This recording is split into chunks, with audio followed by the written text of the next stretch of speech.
My name is Brooke Parker, and I'm 32 years old. As I sit here beside my 6-year-old son Ethan's hospital bed, watching his tiny chest struggle to rise and fall, I can barely remember what day it is. 3 days in the ICU has left me hollow-eyed and terrified. What started as pneumonia has turned into a nightmare no mother should face. The only sound besides the beeping monitors is my phone. The screen lights up, Mom. My stomach drops. I already know this call will change everything. Before I dive into what happened next, where are you watching from today? Hit subscribe and like if you've ever had to choose between family expectations and protecting someone you love. To understand why a phone call from my mother would fill me with such dread during the worst moment of my life, you need to know our history. I became a single mom 4 years ago when my marriage to Rob ended. Ethan was just 2 then. The divorce wasn't dramatic, more of a slow, painful recognition that we'd become different people who couldn't find our way back to each other. Rob moved to Seattle for work, sends child support regularly, and video calls Ethan twice a week. He's not a bad father, just a distant one. Since then, it's been Ethan and me against the world.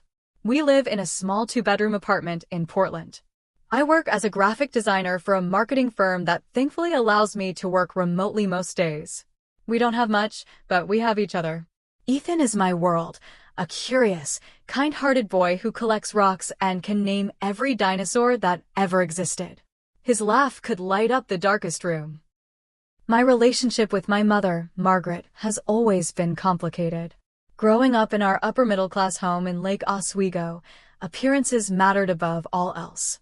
Margaret was the queen of the neighborhood, involved in every committee and charity function. Our home was immaculate, our clothes designer label, our achievements proudly displayed. But beneath that perfect surface ran currents of conditional love. Stand up straight, Brooke. That A- isn't going to get you into an Ivy League school. Why can't you be more like your sister? These were the constant refrains of my childhood. My younger sister Heather fit the mold perfectly. She got straight A's, was homecoming queen, married her college sweetheart from Stanford, and now lives 20 minutes from our parents with her 2 perfect children and investment banker husband. They have Sunday dinner with our parents every week. Her Christmas card photos look like they belong in a magazine. I was always the misfit. Creative, questioning, never quite meeting expectations. When I announced my intention to study art in college instead of business or law, Margaret didn't speak to me for 2 weeks. When I fell in love with Rob, a teacher with no family money or connections, she wore black to our wedding as if in mourning. And when I told her I was pregnant, her first question wasn't about my health or happiness, but whether we'd be moving to a suitable neighborhood. After my divorce, Margaret made it clear she considered it a personal failing on my part. Marriages take work, Brooke. Your generation gives up too easily. Never mind that she knew nothing about the private struggles Rob and I had faced. When I moved into the apartment with Ethan, she offered financial help, with strings attached. She would pay for private school for Ethan and supplement my income, but in exchange, I was expected to attend every family function, consider her opinions on my parenting, and essentially surrender my independence. For Ethan's sake, I accepted. The private school was excellent, and the extra money meant I could afford better healthcare and occasional special activities for him. But the cost was high. Every decision I made was questioned. Every family gathering became an opportunity for subtle criticism. Every time Ethan had a sniffle or a scrape, it was somehow evidence of my inadequate mothering.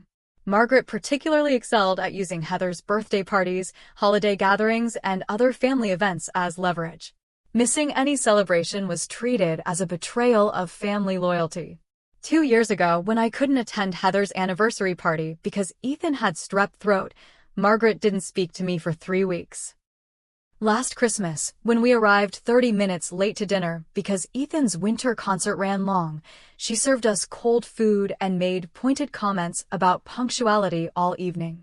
Despite all this, I tried to maintain a relationship with my family. Ethan loved his grandparents, especially my father Thomas, who would sneak him cookies and tell him stories about his own childhood adventures. Thomas was quieter, more gentle than Margaret, though he rarely contradicted her directly. He would sometimes call me privately to check in, our conversations brief but meaningful. Things had been relatively peaceful for the past few months. I'd gotten better at navigating Margaret's expectations, keeping conversations superficial and limiting our visits.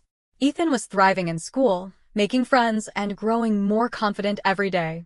I'd even started dating occasionally, nothing serious, just coffee with nice men who made me laugh and remember I was more than just Ethan's mom. Then, 3 days ago, everything changed. Ethan had been fighting what seemed like a normal cold for about a week. Runny nose, slight cough, nothing alarming. I kept him home from school, gave him children's cold medicine, and made chicken soup. But on Tuesday morning, he woke up gasping for breath, his lips tinged slightly blue. I've never been so terrified. I called 911, then held him in my arms, whispering that everything would be okay while my entire body shook with fear. The ambulance ride was a blur. At the hospital, doctors rushed him away while I stood helpless, clutching his favorite stuffed dinosaur.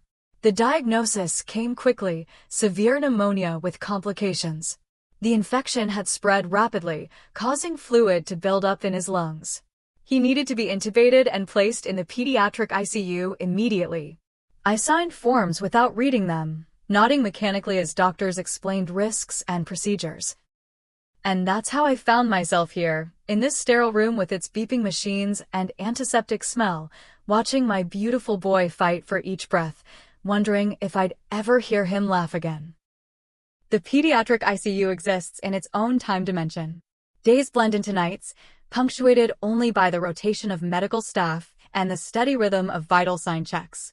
Ethan lay in a bed that seemed to swallow his small frame, tubes running from his arms, nose, and mouth, connecting him to machines that breathed for him and monitored every flutter of his heart. The ventilator made a whooshing sound as it pushed air into his lungs. The sound both comforted and terrified me, proof he was still breathing, but a constant reminder that he couldn't do it on his own. His face was swollen, eyes closed, skin pale except for the feverish flush across his cheeks. I hardly recognized my vibrant boy beneath the medical equipment.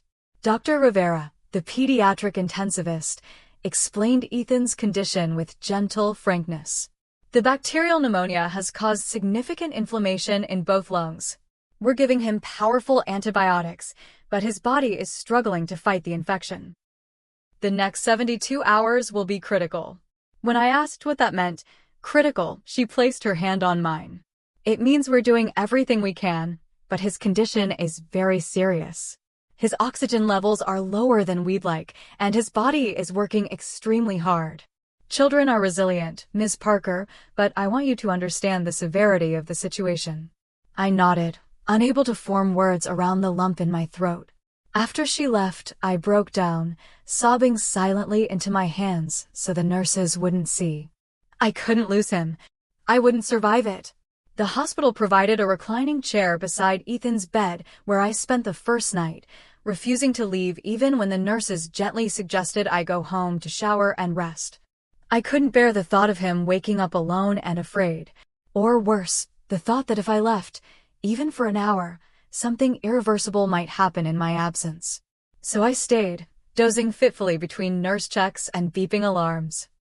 My friend Amber brought me a change of clothes, dry shampoo, toothbrush, and phone charger on the second day. She hugged me tightly and offered to stay, but I sent her away. I couldn't manage my own emotions and someone else's concerns simultaneously. Everything non-essential had been stripped away by the crisis. Only Ethan mattered. During rare moments when his condition seemed stable, I'd hold his small hand and talk to him, hoping somewhere in his unconscious state he could hear me.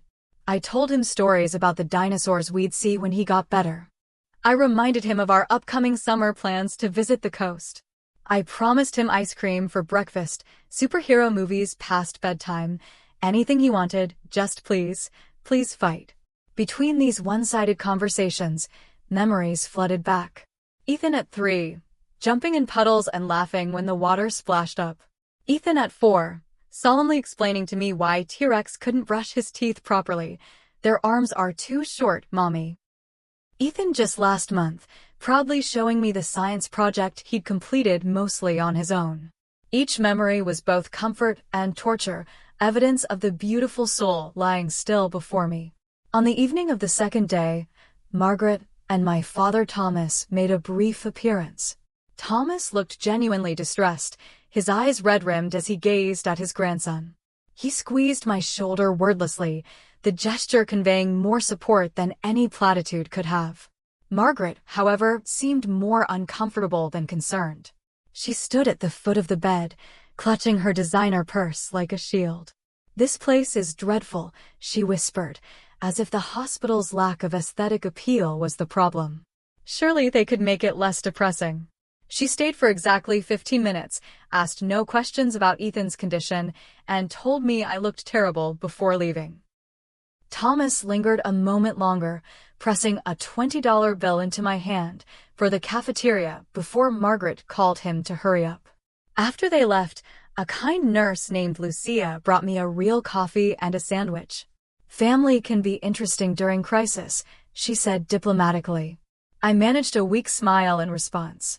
That night, Ethan's fever spiked dangerously high. Doctors and nurses rushed in, administering medication, adjusting settings, speaking in urgent tones. Dr. Rivera was called in despite the late hour. I stood pressed against the wall, trying to stay out of the way while remaining as close as possible. "His body is fighting hard," Dr. Rivera told me afterward. "But the infection is stubborn. The next 24 hours will tell us a lot about how he'll respond to treatment." I nodded, numb with fear. After she left, I crawled into the recliner, pulled my knees to my chest, and prayed to a God I wasn't sure I believed in anymore. The next morning, day 3, brought no improvement. If anything, Ethan looked worse. The nurses' expressions grew more concerned, their movements more urgent. Dr. Rivera ordered additional tests and adjusted his medications. I existed in a fog of fear, surviving on vending machine snacks and lukewarm coffee. That's when my phone rang the first time. Margaret. I let it go to voicemail, unable to muster the energy for her particular brand of support. She called again 20 minutes later. Again, I didn't answer. Then came the text. "Call me when you're ready to discuss when you'll be resuming normal life. This has gone on long enough." I stared at the message, disbelieving. Normal life?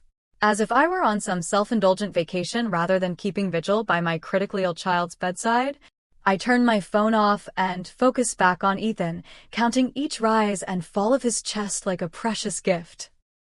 But an hour later, I turned it back on, afraid the school might call with questions about Ethan's absence or that Rob might be trying to reach me after my brief text explaining the situation. That's when the third call came through, Margaret's name flashing on the screen like a warning. I stepped into the hallway to take the call, not wanting the negative energy anywhere near Ethan. Taking a deep breath, I answered. "Brooke," finally, Margaret's voice was sharp with impatience. "I've been trying to reach you all day." "I'm at the hospital, Mom." My voice sounded strange to my own ears, hollow and distant. "Yes, I know that." She sighed dramatically. "But tomorrow is Heather's birthday, and I need you to come help with preparations. The caterer arrives at 10, and I need someone to supervise while I pick up the cake and flowers." For a moment, I thought I'd misheard her. Surely she couldn't be serious. "Mom, I can't leave the hospital. Ethan is in critical condition." "Oh, Brooke." Her tone shifted to the one she'd used throughout my childhood when I was being difficult. "Children get sick all the time. The doctors and nurses are taking care of him. You sitting there staring at him isn't making any difference." The casual cruelty of her words struck me like a physical blow. I gripped the phone tighter, pressing it against my ear as if the pressure could somehow make her understand. "He's fighting for his life." My voice cracked. "The doctors say the next 24 hours are crucial. I can't, and won't, leave him." "This is exactly your problem," Margaret continued as if I hadn't spoken. "You've always been so dramatic. Remember when you had that appendectomy in college? Your father and I flew across the country, canceled our anniversary cruise, and when we arrived, you were sitting up eating Jell-O. I was 19 then, and this is completely different. Ethan is 6 years old with severe pneumonia. He's on a ventilator. Do you understand what that means? A machine is breathing for him. There was a brief silence, and for a fleeting moment, I thought perhaps I'd gotten through to her. Then, well, I'm sure he's getting excellent care. That's why we pay for that premium health insurance for you too. But family obligations don't just disappear because of illness, Brooke. Your sister only turns 35 once. We have 30 people coming, including the Hendersons and Judge Williams. It's important. The familiar feeling washed over me, the mixture of rage, disbelief, and bone-deep hurt that only my mother could inspire. All my life, I'd tried to meet her impossible standards to earn approval that was always withheld. Even now, with my child hovering between life and death, her priorities remained unchanged. I'm not leaving my son, I said, surprising myself with how steady my voice sounded. If the party is so important, hire someone to help. Or ask one of Heather's friends. Hired help isn't the same as family, Margaret said, her voice taking on the martyred tone I knew so well. This is about loyalty, Brooke. About showing up when it matters. I've never missed a single important moment in your life, despite whatever else was happening. This was patently untrue. She'd missed my college graduation because it conflicted with her garden club's annual fundraiser. She'd left my art show opening early because she had a hair appointment. She'd even been late to the hospital when Ethan was born because she needed to finish hosting a charity luncheon. Mom, I said, trying one last time to make her understand. The doctors say Ethan might not. My voice broke, unable to form the unthinkable words. I need to be here. Please try to understand. What I understand is that you're using this situation as an excuse, she said coldly. Just like you used your divorce as an excuse to miss the Wilsons' anniversary party. Just like you use work as an excuse when you don't want to attend family dinners. I closed my eyes, suddenly exhausted beyond measure. For years, I'd contorted myself to fit into the shape my mother demanded, accepting her financial help because it meant a better life for Ethan, swallowing my pride and my truth to keep the peace. But standing here in this hospital hallway, with my son fighting for each breath just feet away, something finally broke free inside me. This isn't about excuses, I said quietly. This is about my child, who is gravely ill. If you can't understand that, then there's nothing more to say. Well, she said after a moment, her voice chilling. I think you need to consider very carefully what you're doing right now. Your father and I have been extremely generous, paying for Ethan's private school, helping with your rent when you've fallen short. If you can't fulfill basic family obligations in return, perhaps it's time we reconsidered that arrangement. The threat hung between us, clear and unmistakable. For a second, panic fluttered in my chest. Without their help, I'd struggle to maintain Ethan's current standard of living. His school alone cost more than my monthly rent. But then I looked through the window of his hospital room. My beautiful boy, fighting with every cell in his tiny body just to stay in this world. What message would I send him if I left his side now, for a birthday party? What lesson would he learn about priorities, about love? I'm not leaving him, I repeated. Then you're cut off, Margaret snapped. Don't come crying to us when you can't afford his tuition or your car breaks down again. You've made your choice. In that moment, something crystallized within me, a clarity I'd never experienced before.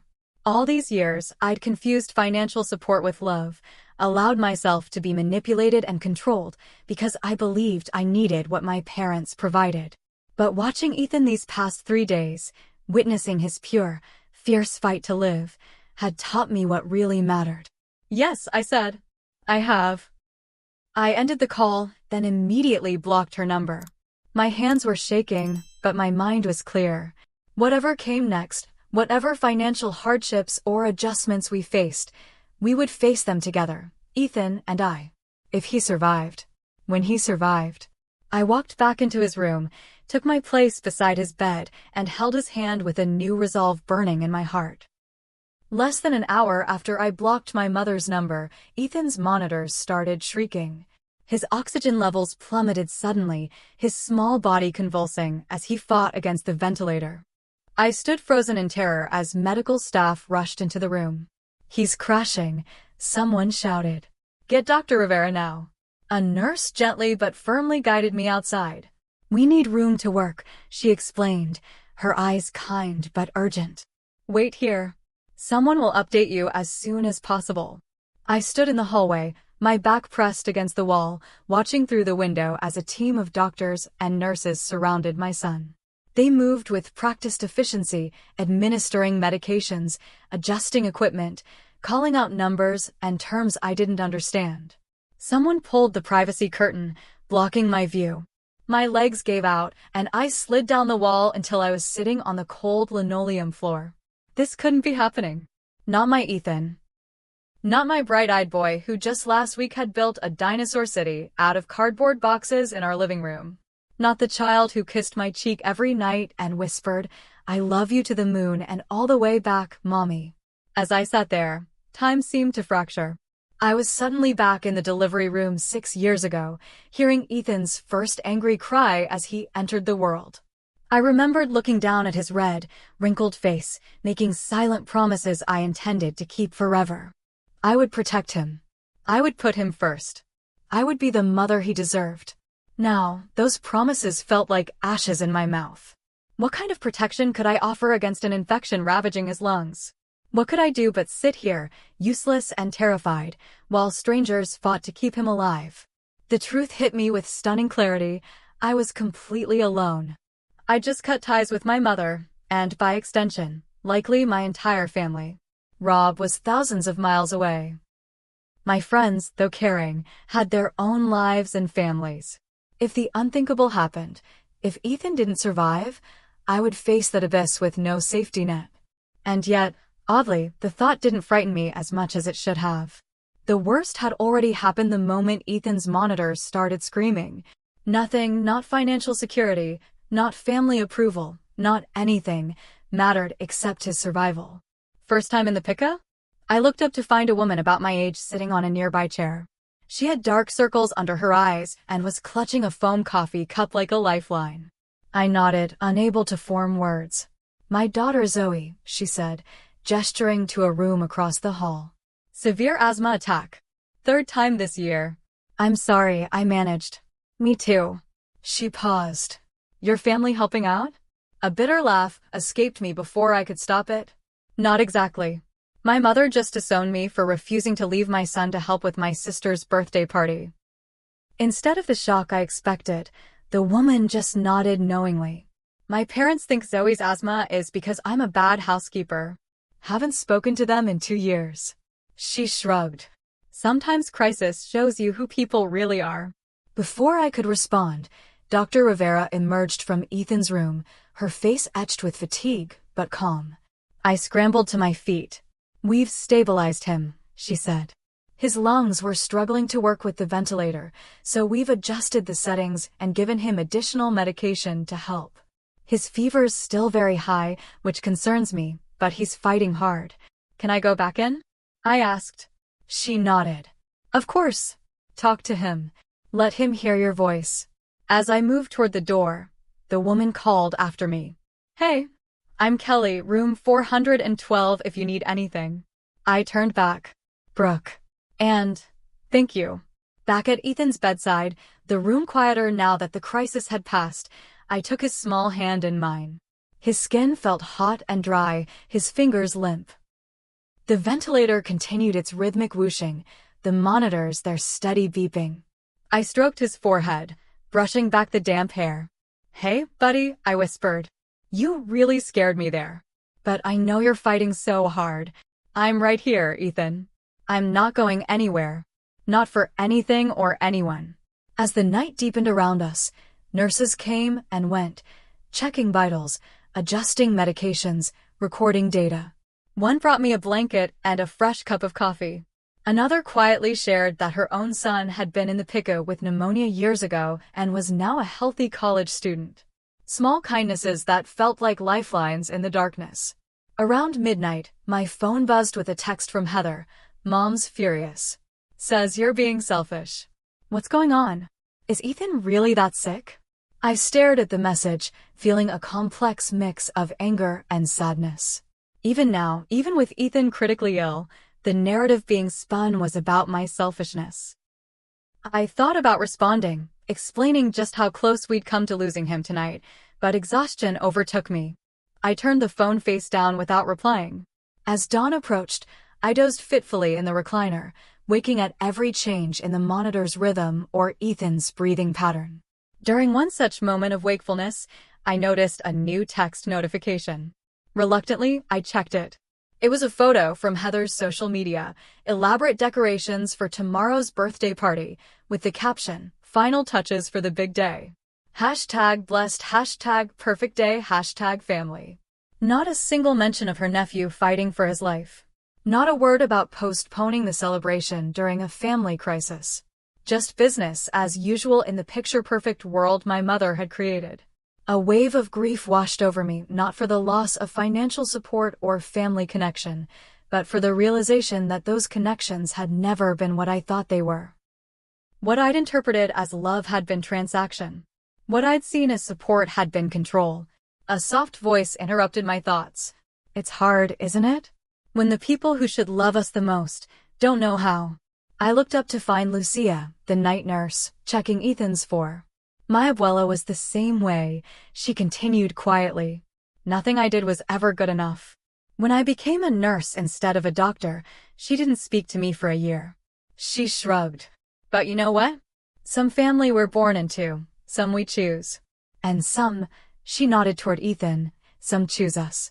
As she left, I pondered her words, watching the first pale light of dawn filter through the window blinds.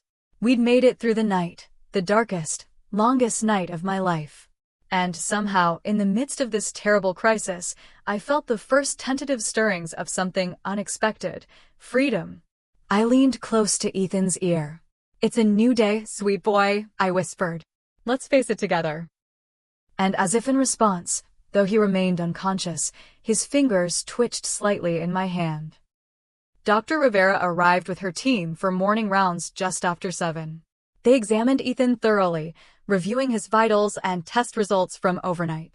I stood anxiously nearby, trying to interpret their expressions for any sign of hope or concern. "His oxygen levels have improved slightly," Dr. Rivera finally said, turning to me. "And the latest blood work shows the antibiotics may be starting to work. The white blood cell count is still elevated, but less dramatically than yesterday." "What does that mean?" I asked, afraid to hope. "It means he's moving in the right direction." "He's still very ill," she cautioned, "but these are positive signs. We're going to continue the current treatment protocol and monitor him closely. If this trend continues, we might be able to reduce his sedation slightly later today." It wasn't a declaration of victory, but after days of grim updates, even this cautious optimism felt like a gift. I thanked her, my voice thick with emotion. After the medical team left, I went to the small family bathroom to splash water on my face and brush my teeth. The woman in the mirror looked like a stranger, hollow-eyed, pale, with dark circles that made her look 10 years older. I barely recognized myself. When I returned to Ethan's room, I was shocked to find someone sitting in my chair. It took me a moment to register who it was. "Dad?" Thomas Parker looked up, his weathered face creased with concern. At 65, he appeared older than his years, his once dark hair now completely silver, his tall frame slightly stooped. He was holding Ethan's hand gently, as if afraid he might break it. "Brooke." He stood up awkwardly. "I hope it's okay that I'm here." "Of course," I said, still surprised. "But how did you? I mean, after yesterday with Mom." He sighed heavily. "Your mother doesn't know I'm here. She's at home, overseeing the party preparations." He looked down at Ethan. "This is where I need to be right now." I felt tears spring to my eyes, unexpected and overwhelming. Throughout my childhood, Thomas had been the quiet parent, the one who went along with Margaret's demands to keep the peace. His small acts of kindness, a wink across the dinner table when she criticized my clothes, a secretly funded art class when she insisted on debate club instead, had been lifelines, but he'd never directly opposed her. Until now. "How is he?" he asked, his voice rough with emotion. "They think he might be improving a little," I said. "The antibiotics might be starting to work." Thomas nodded, then reached into his jacket pocket. "I brought some things. Thought they might help." He pulled out Ethan's favorite book, a well-worn copy of Where the Wild Things Are, and the small stuffed triceratops that usually sat on his bedside table at home. "How did you get these?" I asked, taking them with trembling hands. "I still have the spare key you gave me last year," he admitted. "I thought familiar things might help him find his way back." I placed the dinosaur next to Ethan's pillow and the book on the bedside table, then impulsively hugged my father. He stiffened momentarily. Physical affection had never been common in our family, then hugged me back fiercely. "I'm so sorry, Brooke," he whispered. "For everything. For not standing up for you more. For letting your mother." "It's okay, Dad," I said, though we both knew it wasn't. Not really. He pulled back, wiping his eyes quickly as if embarrassed by the emotion. "No, it's not. But we can talk about that later. Right now, this little guy is what matters." He looked back at Ethan. "Can I stay a while?" "Please," I said. Thomas settled into the second chair the nurses had brought in, and for the next few hours, we maintained a quiet vigil together. He read Where the Wild Things Are aloud, his gentle voice filling the room. He told stories about his own childhood that I'd never heard before. Adventures in the woods behind his parents' farm, the stray dog he'd secretly fed for an entire summer, the time he'd gotten lost at the state fair. During a lull in conversation, I finally asked the question that had been hovering between us. "Has Mom always been this way? So controlling?" Thomas looked down at his hands. "Not always. When we first met, she was ambitious, yes, but also passionate, full of life. She wanted to travel, to experience everything." He sighed. "But then her father got sick during our first year of marriage. Cancer. And her mother just fell apart. Couldn't handle any of it. Margaret had to step in, manage everything, the medical decisions, the finances, the funeral arrangements." He paused, lost in memory. "Something changed in her after that. Like she decided the only way to prevent disaster was to control every detail of life. And when that wasn't possible," he trailed off. "She panics," I finished. "And lashes out." "Yes." He looked at me sadly. "It doesn't excuse how she's treated you, Brooke. Or what she said yesterday. I wish I understood it better myself." As we talked, a nurse came in to check Ethan's vital signs. "His temperature's down 0.5 degrees," she noted. "That's good news." Throughout the day, Thomas and I took turns sitting closest to Ethan, talking to him, reading to him. My father insisted I go to the cafeteria for a proper meal, staying with Ethan so he wouldn't be alone. When I returned, I found Thomas with tears streaming down his face, whispering something to his grandson I couldn't quite hear. In the late afternoon, my phone lit up with a barrage of messages. Evidently, word of my defection from family duties had spread. Aunt Cynthia texted that I should apologize to my mother. Cousin Rachel sent a passive-aggressive, "thinking of you during this difficult time," message that somehow made it clear which difficult time she meant. My ostracism, not my son's illness. Even my brother-in-law Mark weighed in with a curt "family should come first." I showed some of the messages to Thomas, who shook his head in dismay. "They don't know," he said simply. "They only hear Margaret's version." As if on cue, my phone buzzed with a social media notification. Heather had posted photos of her birthday party preparations. The elegant decorations, the catered food, the professionally arranged flowers, all exactly as Margaret had envisioned. The caption read, "Birthday celebrations beginning. Wish everyone could be here. #family first." The irony of that hashtag wasn't lost on me. I put the phone away without commenting. Thomas stayed until evening, when visiting hours officially ended. Though the PICU allowed parents to remain 24/7, other visitors had to leave. Before going, he pressed an envelope into my hand. "What's this?" I asked. "Something to help," he said. "Don't tell your mother." After he left, I opened it to find $500 in cash and a note, "For whatever you need. I'm here for you both. Love, Dad." I tucked the envelope into my bag, overcome with gratitude for this small act of rebellion from a man who'd spent decades avoiding conflict. As night fell, I settled back into the routine of the PICU. Lucia was on shift again, and she brought me a fresh blanket and pillow. "Your papa seems like a good man," she observed. "He is," I agreed. "Just complicated." She nodded knowingly. "Most families are. But you know what I've learned in 15 years of nursing? Blood doesn't always make a family. Love does. Actions do." She checked Ethan's foreline. "The people who show up when it matters, those are your real family." After she left, I pondered her words. Throughout this crisis, who had shown up? Thomas, breaking decades of pattern to support us. Kelly, the mother from across the hall who understood without explanation. Lucia and the other nurses who offered kindness along with medical care. Amber, who'd brought supplies without being asked. Even Dr. Rivera, who always spoke to Ethan directly as if he could hear, respecting him as a person, not just a patient.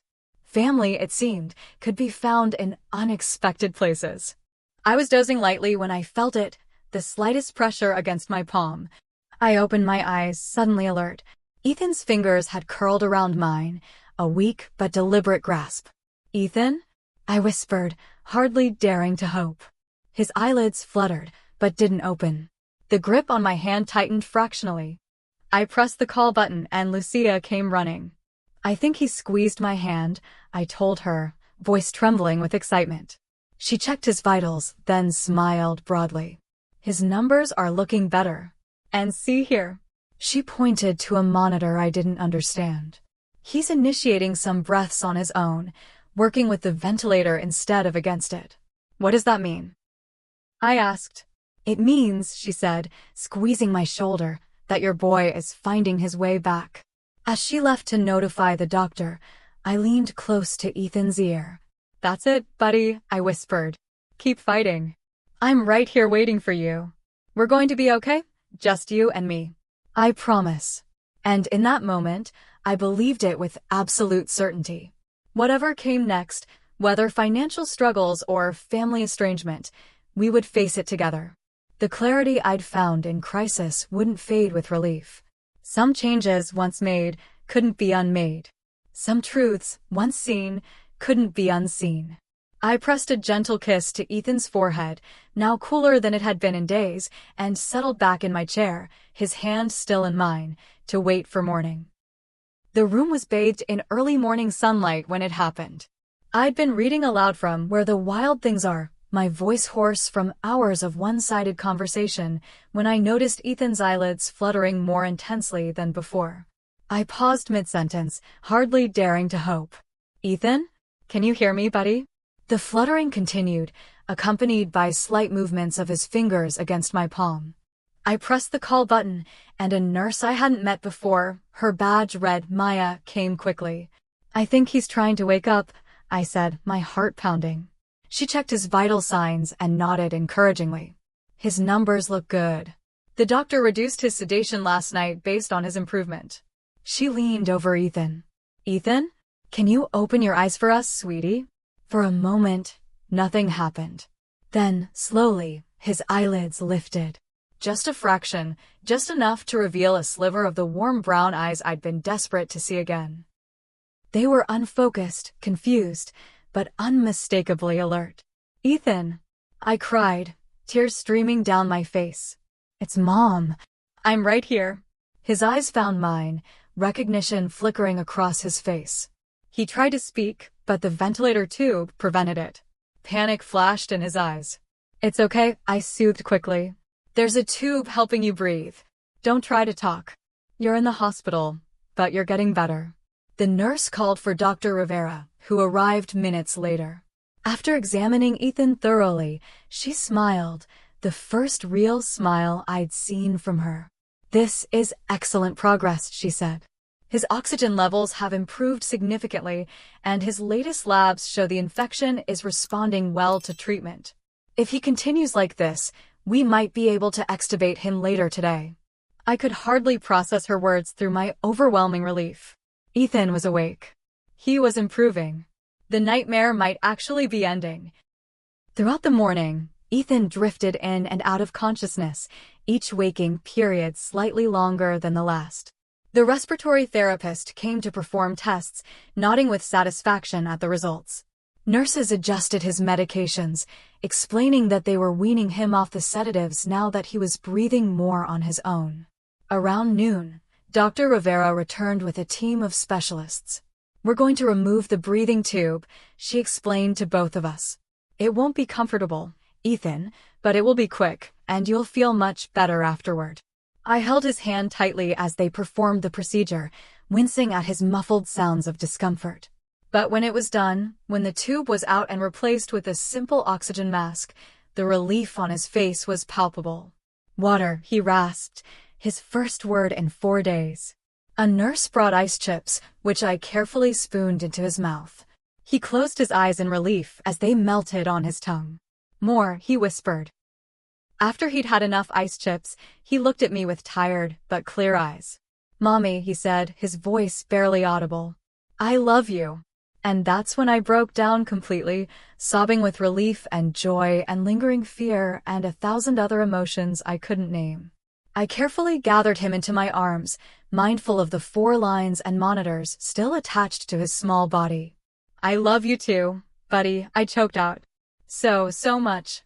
He drifted back to sleep soon after, but this was different from the heavy sedation of before. This was healing sleep, his breathing deeper and more regular, his face peaceful instead of strained. In the quiet that followed, I stepped outside to call Thomas. He answered on the first ring. "Brooke? Is everything okay?" "He's awake, Dad," I said, my voice breaking. "They took out the breathing tube. He's talking." I heard him exhale sharply. "Thank God." "Oh, thank God. Can you come back today? I think he'd like to see you." "Of course," he said immediately. "I'll be there in an hour." When I returned to the room, I found Kelly, the mother from across the hall, standing in the doorway. "I heard the good news," she said, smiling. "The nurses are terrible gossips." I laughed. This sounds strange after so many days of tension and fear.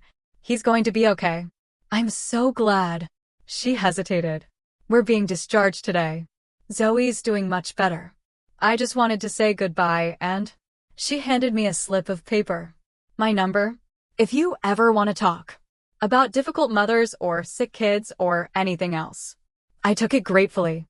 "Thank you for everything." After she left, I checked my phone and found a text from Heather. "Need to talk to you. Mom told everyone you abandoned the family. What's really going on?" This time, I decided to respond. I sent her a photo of Ethan in his hospital bed, still connected to monitors, but without the ventilator, sleeping peacefully. I added, "This is what's going on. He nearly died, Heather. He's finally turning a corner today. Happy birthday, by the way." I didn't expect an immediate response, but my phone rang less than a minute later. "Brooke?" Heather's voice was hesitant. "Is that really Ethan? Is he really that sick?" "Yes," I said simply. "Severe pneumonia with complications. He's been in the PICO for 4 days. They just removed the breathing tube a couple hours ago." "Oh my God." She sounded genuinely shocked. "Mom said he just had a cold, that you were being dramatic to get out of helping with the party." A cold, bitter laugh escaped me. "Of course she did." "I'm so sorry," Heather said. "I had no idea. Why didn't you tell me?" "I've been a little busy trying to keep my son alive," I replied, unable to keep the edge from my voice. "Right. Of course." She paused awkwardly. "Is there anything I can do?" I softened slightly at the genuine concern in her voice. "Not right now. But thanks for asking." The party was... She hesitated. "It was awful, actually. Mom was in a terrible mood, snapping at everyone. She kept making these passive-aggressive comments about family loyalty. Dad disappeared for hours and came back with some story about the car needing service." I smiled at that, imagining Thomas inventing an excuse to come to the hospital. "Listen," Heather continued, her voice dropping to a near whisper. "What she did, cutting you off financially when Ethan was so sick, that's not okay. I didn't know the whole story before, but now. I want you to know I don't agree with her." The admission stunned me. Heather had always been Margaret's perfect daughter, the one who followed all the rules, who never questioned or challenged. Thank you for saying that, I said softly. I should go, she said, still whispering. She might hear me. But keep me updated about Ethan, okay? And Brooke? I'm really glad he's getting better. After we hung up, I sat in quiet contemplation, processing this unexpected development. Had my sister always had these independent thoughts, buried beneath her perfect facade? Had she too been controlled by Margaret's manipulation, just in a different way? Thomas arrived as promised, bringing more of Ethan's favorite things from home, his dinosaur encyclopedia, his special blanket, the Star Wars pajamas he loved. When Ethan woke up again, his face lit up at the sight of his grandfather. "Grandpa," he whispered, his voice still weak but clear. Thomas's eyes filled with tears. "Hey, sport. You gave us quite a scare." "I was really sick," Ethan said solemnly. "You sure were. But you're tough, just like your mom." Thomas stayed for hours, reading to Ethan, helping him sip water, and regaling him with stories that made him smile despite his exhaustion. When Ethan fell asleep again, Thomas turned to me. "He looks so much better," he said. I nodded. "The doctor thinks he might be able to move out of the PICO tomorrow if he continues improving." "That's wonderful news." He hesitated. "Brooke, there's something I need to tell you. I've been thinking about this for a long time, even before all this happened." "What is it?" I asked, noting the serious expression on his face. "I'm leaving your mother." The words hung in the air between us, momentous and yet somehow not surprising. "I've stayed far too long in a marriage that stopped being loving years ago," he continued. "Watching you stand up to her, seeing you put Ethan first no matter the cost, it gave me courage. Life is too short to live without love and respect." I reached for his hand. "Are you sure, Dad?" He nodded. "I've already spoken to a lawyer. And I want you to know, regardless of what happens with the divorce settlement, I'll make sure you and Ethan are taken care of. Your mother can cut you off, but I won't." "I don't want to come between you," I began, but he stopped me. "You're not. This has been building for decades. What happened with you and Ethan was just the final push I needed." He squeezed my hand. "You showed me what real love looks like, Brooke. The kind that puts someone else's needs before your own comfort or convenience. I want to live the rest of my life with that kind of honesty." I felt tears spring to my eyes again, tears of gratitude, of relief, of love for this quiet man who had finally found his voice. "I love you, Dad," I said simply. "I love you too, sweetheart. Both of you." As the day progressed, Ethan continued to improve. His appetite returned slightly. He managed a few spoonfuls of Jell-O and sips of apple juice. The nurses removed some of the monitoring equipment, allowing him more freedom of movement. By evening, he was even able to sit up a little, propped against pillows, to look at his dinosaur book. Dr. Rivera confirmed that if his improvement continued overnight, he would be transferred to the regular pediatric ward the next day. "He's not out of the woods yet," she cautioned. "He'll need continued 4 antibiotics and close monitoring. But the worst is behind us." As night fell and Thomas reluctantly left, promising to return the next day, I settled into what had become my routine, preparing for another night in the hospital chair. But this night was different. This night held hope. Ethan woke briefly around midnight, reaching for my hand in the darkness. "Mommy," he whispered. "I'm here, buddy. Are we gonna be okay?" The question, so innocent, yet so profound, caught me off guard. Was he asking about his health? Our financial situation? The family tension? In the end, I supposed it didn't matter. The answer was the same. "Yes," I told him, with absolute certainty. "We're going to be more than okay. We're going to be wonderful." He seemed satisfied with that, his eyes drifting closed again. But before he fell fully asleep, he murmured, "I love you to the moon and all the way back, Mommy." "I love you to the moon and all the way back, Ethan," I whispered. "Always." 1 week after Ethan's dramatic awakening, we were finally going home. The intervening days had been filled with steady improvement, moving from the PICO to the regular pediatric ward, transitioning from 4 to oral antibiotics, regaining strength enough to walk short distances and eat regular meals. Each milestone felt like a miracle after coming so close to losing him. Dr. Rivera completed her final examination, listening to Ethan's lungs with her stethoscope. Much clearer, she announced with satisfaction. "You've made an excellent recovery, young man." Ethan beamed at the praise. Some of his natural energy had returned, though he tired easily and still needed frequent rest. His cheeks had regained their healthy color, and the spark had returned to his eyes. "Can I go back to school soon?" he asked eagerly. "Not quite yet," Dr. Rivera replied. "You'll need to rest at home for at least another week. Then we'll see how you're doing. But I have a feeling you'll be back with your friends before you know it." As she prepared the discharge paperwork, I gathered our belongings, the accumulation of a week's hospital stay, plus all the items Thomas had brought from home. The thought of returning to our apartment filled me with both relief and anxiety. Relief to be leaving the hospital behind, anxiety about what our new reality would look like. Margaret had made good on her threat. The day after Ethan woke up, I'd received formal notice that his private school tuition would not be paid for the upcoming term. The supplemental income that had helped with our rent had also been cut off. I hadn't yet had time to figure out what this would mean for our future, but I knew significant changes were coming.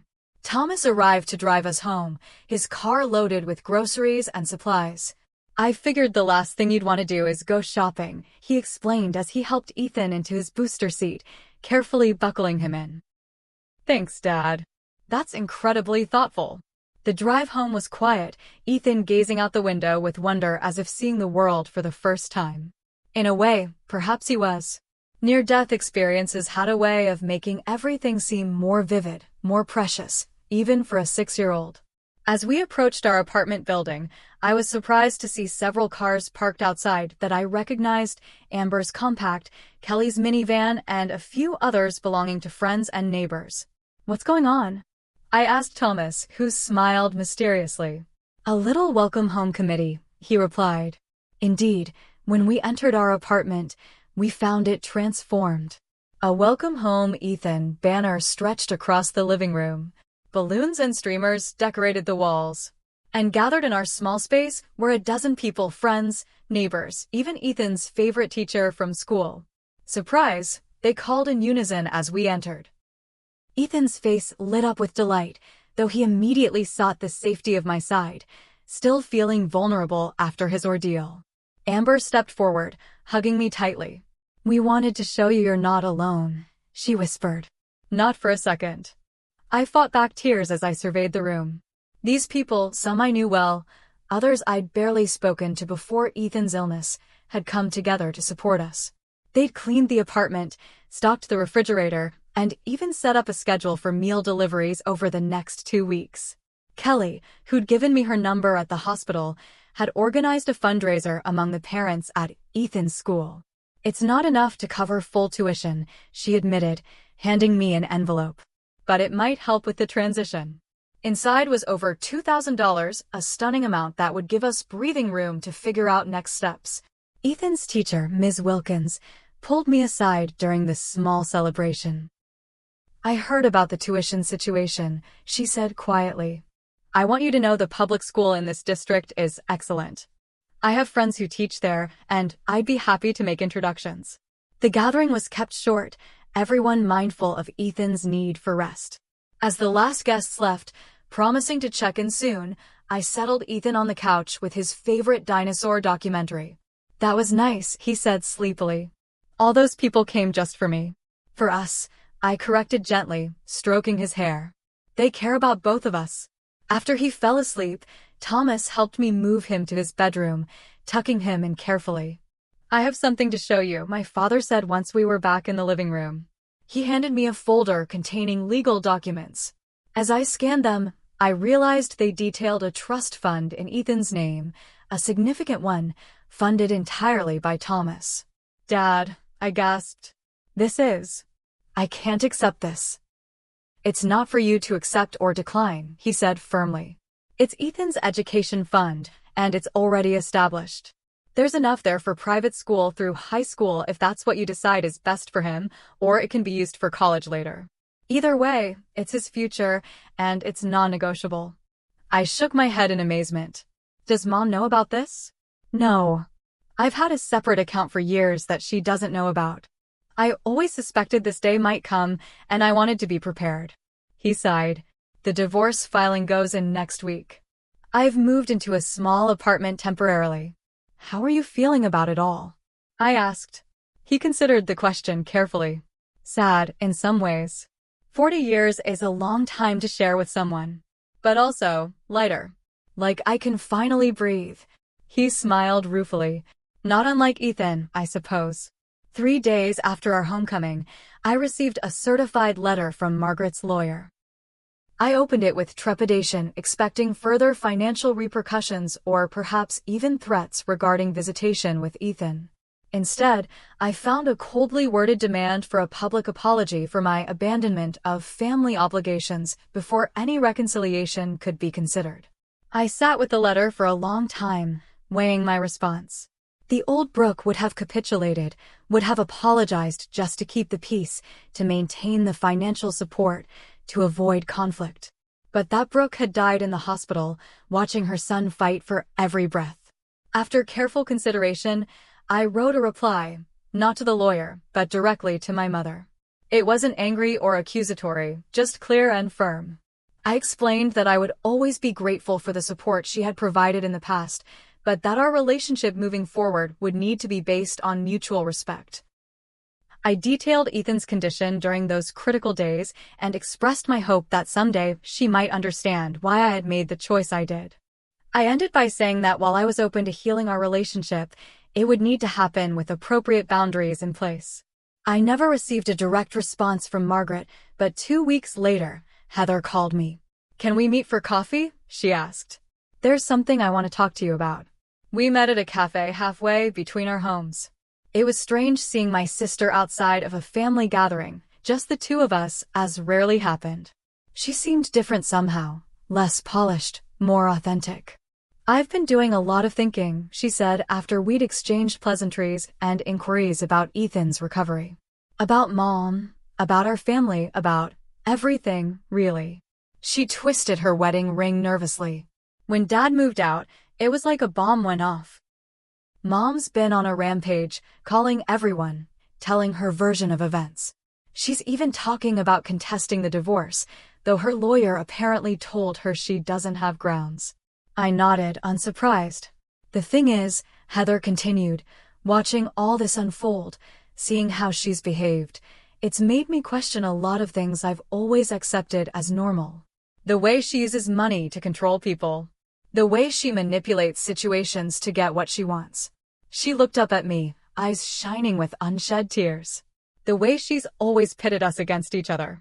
I reached across the table to squeeze her hand. "It's a hard realization. I always thought you were the rebellious one," she admitted. "The difficult daughter who never appreciated all Mom did for you." That's how she framed it, and I believed her. "But now I see that you were just braver than me. You tried to live authentically, and I was too afraid to do anything but conform." "We all do what we need to survive," I said gently. "You found your way, and I found mine. I want to find a new way now," she said firmly. "I want us to be real sisters, not competitors. I want my children to know their cousin Ethan. She took a deep breath. "I want to stop being afraid of disappointing her." It was the beginning of a new relationship between us, tentative at first, then gradually stronger. Heather started setting her own boundaries with Margaret, which predictably caused tremendous friction. But she held firm, supported by her husband who, it turned out, had never been comfortable with Margaret's controlling behavior. 3 months after Ethan's hospitalization, we held a small birthday party for him at a local park. It was nothing like the elaborate celebrations Margaret had always insisted upon. No caterers, no professional decorations, no social climbing guest list. Just dinosaur-themed paper plates, homemade cupcakes, and a handful of Ethan's actual friends running wild in the sunshine. Thomas came, bringing an enormous dinosaur model kit that made Ethan squeal with delight. Heather and her family attended too, her children quickly forming an alliance with their cousin that promised years of adventures ahead. Kelly and her daughter Zoe joined us as well, our hospital-formed friendship continuing to grow. As I watched Ethan, healthy and vibrant, Laughing with his friends, I felt a profound sense of peace settle over me. The past months had brought significant changes. I'd found a better-paying graphic design position that allowed me to continue working mostly from home. Ethan had transitioned to the public school, where he was thriving with the support of compassionate teachers. We downsized some expenses and created a new budget that, while tight, was sustainable without Margaret's contributions. More importantly, we'd created a new definition of family, one based on love, respect, and showing up when it mattered. Thomas visited several times a week, his newfound freedom allowing him to be the grandfather he'd always wanted to be. Heather and I spoke regularly, slowly rebuilding a sisterhood that had been stunted by competition and maternal manipulation. Margaret remained the only holdout, still refusing direct contact, still insisting on apologies and capitulation before any reconciliation could occur. Perhaps someday that would change, perhaps not. I had made peace with either possibility. As the party wound down and guests began to leave, Ethan presented me with a drawing he'd made at school. It showed a group of stick figures standing together, labeled My Real Family. There was Thomas, Heather and her family, Kelly and Zoe, Amber, Ms. Wilkins, and at the center, Ethan and me, holding hands. "Do you like it, Mommy?" he asked anxiously. I knelt down to his level, taking in his earnest expression, so full of love and trust. "I love it," I told him. "It's perfect." That night, after tucking an exhausted but happy Ethan into bed, I sat on our small balcony watching the stars emerge. The journey from that terrifying hospital room to this moment of contentment had been difficult, filled with painful choices and necessary endings. But it had also brought unexpected beginnings, deeper connections, and a freedom I'd never known before. Sometimes, I realized, the hardest choices reveal the truest priorities. Sometimes a crisis shows us not just who others really are, but who we are as well. And sometimes, when we finally stop trying to earn love that's always been conditional, we discover just how much genuine love has been around us all along. Has someone in your life ever asked you to choose between them and someone you love? How did you handle it? Share your experiences in the comments below, and don't forget to like, subscribe, and hit that notification bell if you want to hear more stories about finding strength in difficult family situations. Thank you for watching, and remember, sometimes the family we choose is every bit as important as the family we're born into.